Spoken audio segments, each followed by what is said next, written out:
कहानी सपेरों की। हाँ, सपेरा। सपेरा कौन होता है? सपेरा जो सांप को अपनी बीन पर नचाता है। क्या आपने कभी सांप देखा है? कहाँ? कैसे? और आपको उसे देखने के बाद कैसा अनुभव हुआ? सोचिए, याद कीजिए। यदि आपने नहीं देखा तो अपने घर में बड़ों से पूछिए कि सांप को देखकर कैसा लगता है, सांप कैसा दिखता है और सांप और सपेरे आपस में साथ में कैसे रह सकते हैं। यहाँ पर आप देख सकते हैं, एक अद्भुत डिजाइन दिया हुआ है। क्या आपने कहीं ये डिजाइन देखा है? देखिए, ऐसे डिजाइन रंगोली, कढ़ाई और दीवारों को सजाने के लिए सौराष्ट्र, गुजरात और दक्षिण भारत में प्रयोग किए जाते हैं। यहाँ पर इस पाठ में हम मिलेंगे आर्यनाथ से, जो कि खुद एक सपेरा है। देखिए, यहाँ पर आर्यनाथ की पिक्चर दी हुई है। आर्यनाथ बता रहे हैं अपने बारे में। चलिए मिलते हैं आर्यनाथ से। मैं हूँ आर्यनाथ। तुम्हें जानकर हैरानी होगी कि मैं ऐसा कुछ कर सकता हूँ जो तुम में से शायद ही कोई कर सकता हो। जानते हो क्या? मैं बीन बजा सकता हूँ। हो गए ना हैरान? हाँ, मैं सांपों को अपनी बीन की धुन पर नचा सकता हूँ। यह कला मैंने अपने लोगों से सीखी है। हमारे लोगों को कालबेलिया कहते हैं। तो बीन बजाने की कला आर्यनाथ ने किससे सीखी? अपने समुदाय के लोगों से। क्या कोई ऐसी अद्भुत कला है जो आपने अपने घर में सीखी हो या आपके पिताजी ने दादाजी से सीखी हो? सोचिए और जरूर पूछिए उनसे। मेरे दादा रोशन नाथ जी हमारी जाति में बहुत मशहूर थे। वे बहुत आसानी से खतरनाक और जहरीले सांपों को पकड़ लेते थे। वे मुझे कई बार अपने बीते दिनों के किस्से अभी भी सुनाते हैं। आओ तुम भी सुनाओ उनकी कहानी उनकी जुबानी। यादें दादाजी की। मेरे दादा परदादा सभी सपेरे थे। हमारी जिंदगी सांपों से ही जुड़ी रही। कंधे पर कावड़ जैसी पिटारी लटकाए हम एक गांव से दूसरे गांव घूमते। हम जहां भी जाते हमें देखकर लोगों की भीड़ इकट्ठी हो जाती। फिर हम पिटारी में रखी बांस की टोकरी में से निकालते अपने प्यारे सांप। मैंने भी जब मैं छोटी थी तब सपेरे को सांप के साथ हमारी गली में नाच दिखाते हुए देखा था। मैं तो सपेरे को और सांप को देखती ही रह गई। क्या आपने कभी ऐसा नाच देखा है? सोचिए। सांपों का नाच देख लेने के बाद भी लोग वहीं रुके रहते। उन्हें पता होता कि हमारे टिन के डिब्बे में उनके कई रोगों की दवा होगी। आखिर ये दवाई उनके पास कहाँ से आती होगी? सोचिए। ये सभी जड़ी बूटियां हम जंगल में इकट्ठी करते। मैंने भी यह सब अपने दादाजी से ही सीखा। मुझे अच्छा लगता कि जहाँ डॉक्टर नहीं है, वहाँ भी मैं अपनी दवाइयों से लोगों की कुछ मदद कर पाता। दवाइयों के बदले लोग हमें कभी अनाज दे देते, तो कभी पैसे। बस इसी तरह गुजर बसर हो जाता। मुझे याद है मेरी नानी जी बताती थी कि कालबेलिए लोग बहुत अच्छा काजल बनाते हैं। और एक बार तो मेरी नानी वो काजल मेरे लिए लेकर भी आई थी। आप भी अपने घर में इस समुदाय के लोगों के बारे में पूछिए और बातचीत करिए। कई बार मुझे ऐसे घरों में भी बुलाया जाता जहां किसी को सांप ने काटा हो। तब मैं सांप के डंक के निशान से यह जानने की कोशिश करता कि किस सांप ने काटा है।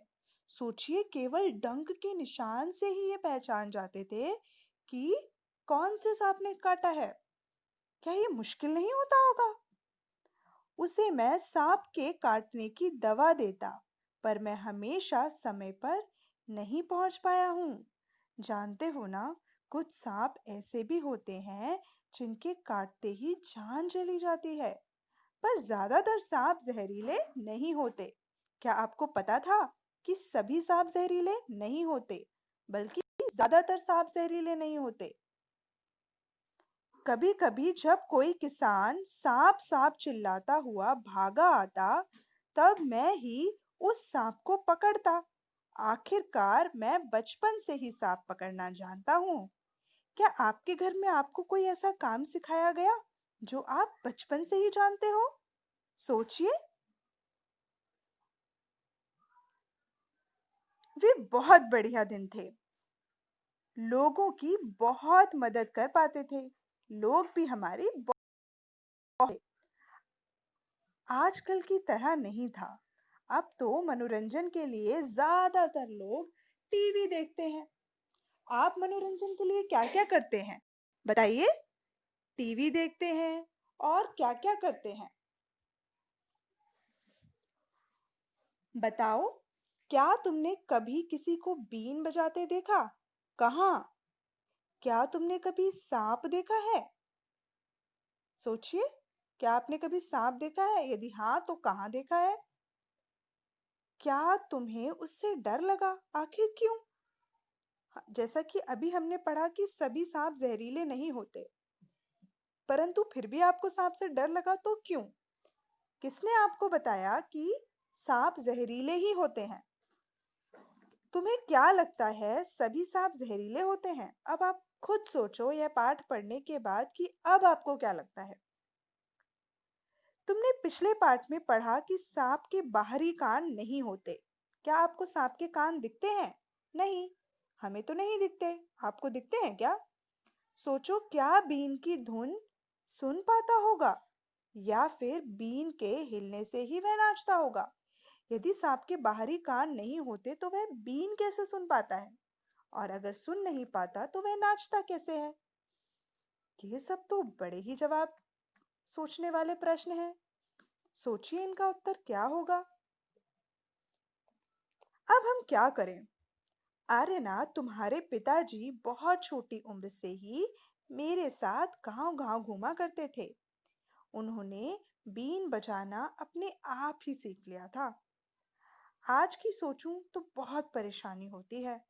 सरकार ने कानून बना दिए हैं कि ना तो कोई जंगली जानवरों को पकड़ सकता है और ना ही उन्हें अपने पास रख सकता है।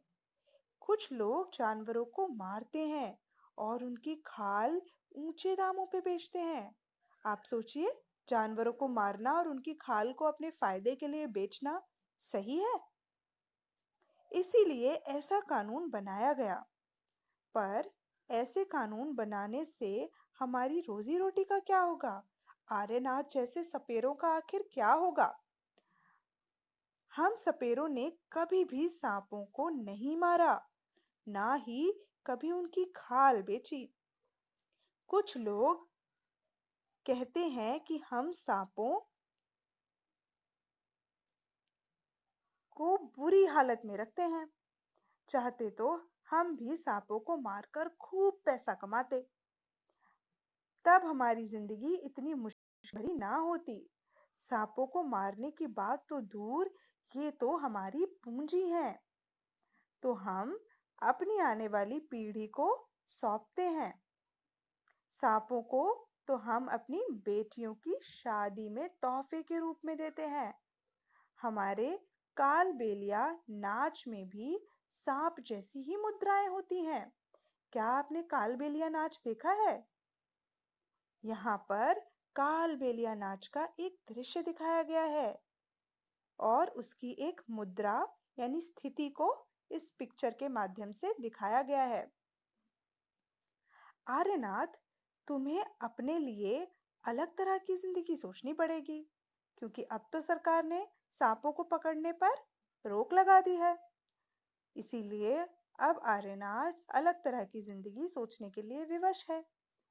तुम भी अपने पिताजी की तरह बीन बजाने में ही माहिर हो। तुम अपने साथियों के साथ मिलकर एक बीन पार्टी बनाकर लोगों का मनोरंजन कर सकते हो। पर तुम पीढ़ियों से मिले सांपों के इस ज्ञान को व्यर्थ ना गवाना। देखिए, यहाँ पर एक बीन पार्टी का दृश्य है।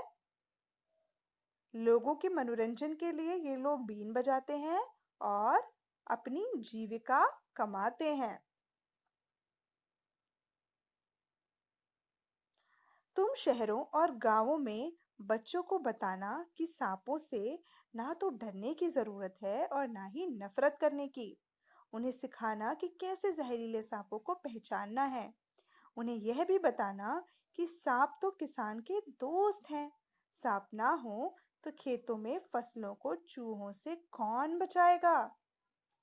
अब तुम उन सभी बच्चों को मेरी यह कहानी सुनाना। अपनी जिंदगी की एक नई कहानी भी बनाना, अपने पोते पोती को सुनाने के लिए। तो आपको कैसी लगी आर्यनाथ की कहानी? आर्यनाथ ने अपने जीवन के बारे में हमें बताया। पर अब मुझे याद है कि जैसे बचपन में हमारी गली में सपेरे आया करते थे और नाच दिखाया करते थे, ऐसा अब नहीं होता। अब हमारी गली में सांपों का नाच नहीं दिखाया जाता। जैसे मानो ये सपेरे गायब होते जा रहे हैं। सोचिए, क्या ये अच्छा हो रहा है? अगर नहीं, तो आप अपने सुझाव मुझे ज़रूर दीजिएगा। धन्यवाद।